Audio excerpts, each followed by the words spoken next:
I like strange things. In general, I like strange things. I like all kinds of things that are strange. Strange positions. Strange things to put in my mouth. Stranger Things. This was a series from Netflix that rolled out kind of unexpectedly. So I gave it a go. And by giving it a go, I meant strip down naked and watch it just standing here. There wasn't a whole lot of expectation going in. All I could see on the marketing was some weird kid with shaved hair, a couple other kids with bikes. A bike was sitting there with no person around it. I just thought someone kidnapped that kid. And kidnappings happen all the time. You gotta be careful when you're a kid. This series is basically a love letter to the 1980s. It's set in like 1980 something in a small little town where everything's been wonderful for so long. And whenever we get into that synopsis on a show, you know shit's about to hit the fan. I mean, I lived in a small town for a short period of time, and things were dark. A lot of meth. But watching this show, the first few episodes kind of kicked in. Reminded me of the old movies, the Steven Spielberg movies, like Goonies. How about Monster Squad? You ever see that one? That's an old one.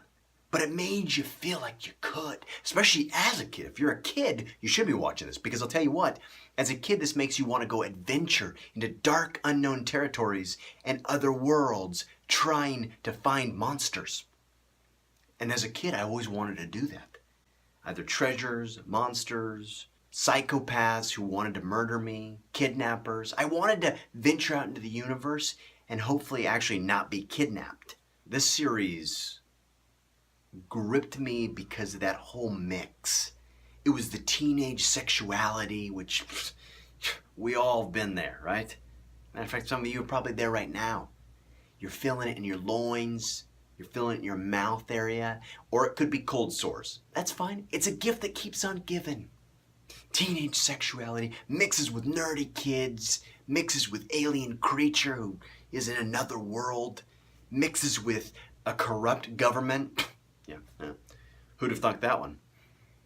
Mixes with just small town living.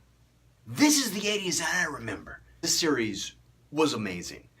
I was not only loving every episode, but I was like an addict. And I've been an addict on all kinds of things before, and I kept watching and watching, wondering if these kids are going to screw up and get killed by this monster.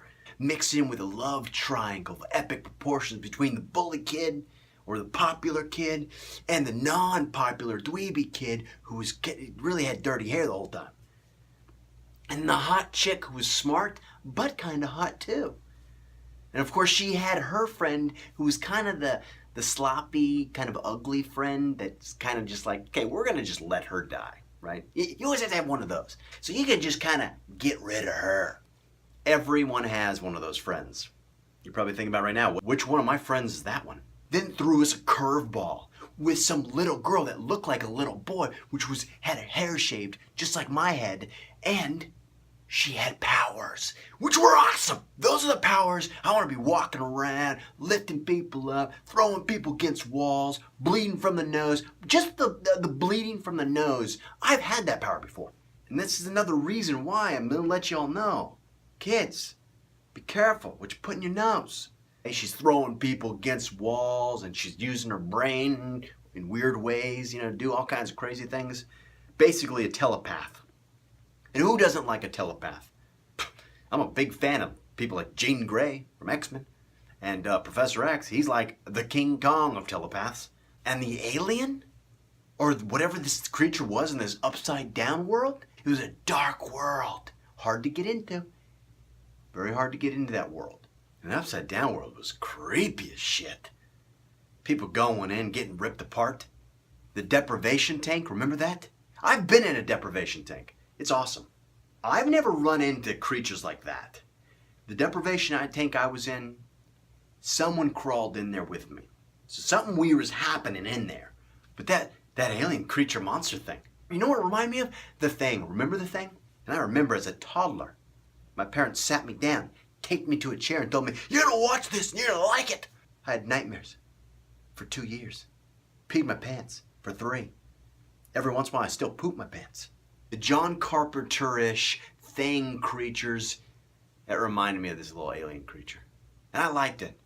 I really did. It harkened me back to the days of old, the days of Goonies, where the kids ruled supreme because they were looking for adventure and they weren't afraid of what was going to happen.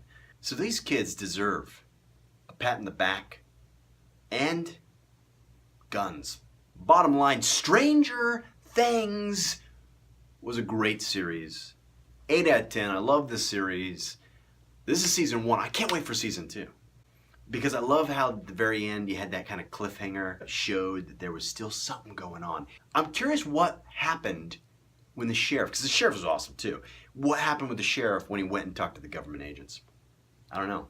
If you guys have seen this and you have any thoughts, let me know, because it's kind of interesting. Tell me what you think about the show if you've seen it. But I will say one thing. When you're hunting a monster, don't split up in the woods. They kind of moved away from each other just enough where then the girl's like, I see something. Instead of calling the dude and saying, hey, look, she decided to jump in. And I'm all about jumping into random things that you're unsure of. I did it last night.